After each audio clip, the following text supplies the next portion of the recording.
boys and girls, my name's Laura and Rachel is my sister-in-law. That means she's married to my brother, and I have two little boys that are 4 and 8, and one of them is in preschool like you guys, and Rachel's their auntie.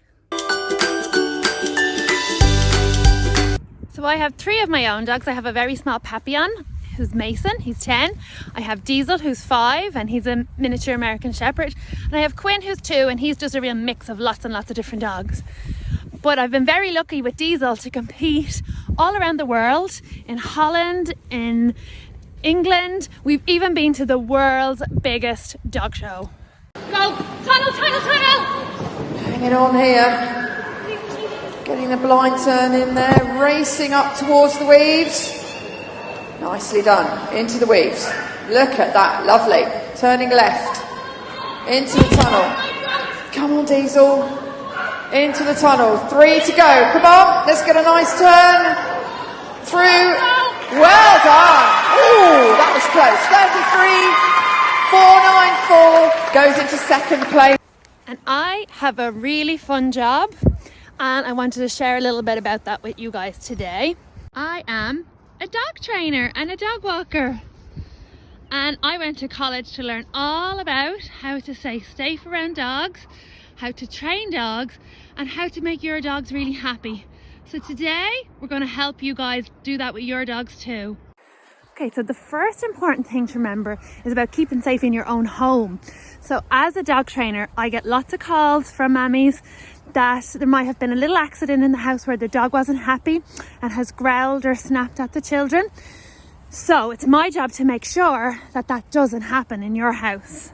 So the number 1 rule is when your dog is in their bed, that you make sure that you never go over to them. That's their kind of way to say that they need some space and they need some rest. So we always leave our dogs in their bed alone. If you want to spend time with your dog, if you bend down on your knees and you call your dog over to you, and that way you'll know if they feel like having some playtime or not.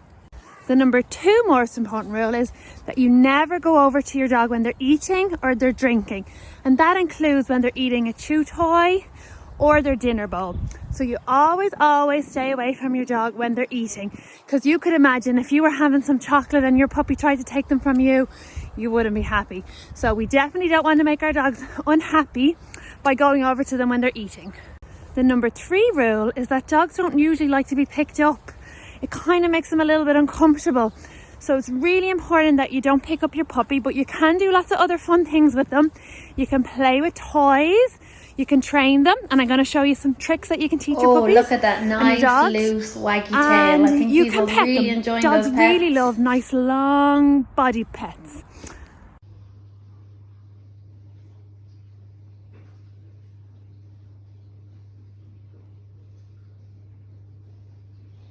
Number 4 rule is that dogs don't really like to be cuddled.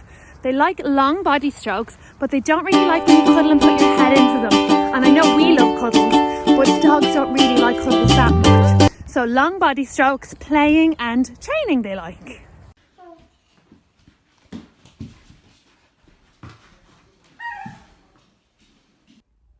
So the number 5 rule is that we always treat our dogs with kindness. So that means that we don't kick them or smack them or push them or yell at them or shout at them. And that's because we don't want to make our dogs scared. So dogs that are scared or nervous are more inclined to be dogs that might bite. So we definitely don't want that in our house. So lots of kindness and lots of love. And I'm going to show you how to do some fun tricks through kindness. Take a piece of food and bring it close to their nose and then up above their head. Sit as their bum hits the ground and then give them the food. Well done, James. So for the next trick, we'll get a piece of food and put it close to their nose and then make a big wide circle. And as they twirl around, you can say twist and then... Okay, and now for the boys and girls that don't have their own dog, but they really love to meet dogs when they go to the park and to the beach. So when you meet a dog in the park, we all know that we should ask the owner, can we pet them? But rather than asking, can we pet them, we should say, does your dog like to be pet by children? And that way the owner can give you a really honest answer as if their dog does like to be pet by children or if they don't, because sometimes people find it a bit hard to say no to kids. But we want to make sure before we pet a dog, we know that they like to be pet by children, so we make sure that you're safe and the dog is safe. And lots of dogs don't really like to get pet on their head by strangers, so try not to pet them on their head, but maybe like the body strokes. So if you're out walking with your family and you're going past a dog, try not to do any kind of sudden movements like suddenly run or suddenly scream, because sometimes that can give dogs a fright, and then when they get a fright they can maybe chase you or growl at you or snap at you, and we really want to make sure that we stay safe. So if a dog has already started to chase you, I know this is going to be a really hard one, but what you have to do is you have to stand really still, cross your arms and plant like a tree, like the roots of a tree. You have to go as still as you can, cross your arms and call for your mum and dad. Try not to scream like ah, ah, ah, because dogs love to chase little animals like mice and squirrels, and you definitely don't want to sound like a mouse or a squirrel. So you're going to stand really still, cross your arms and call for your mum or dad.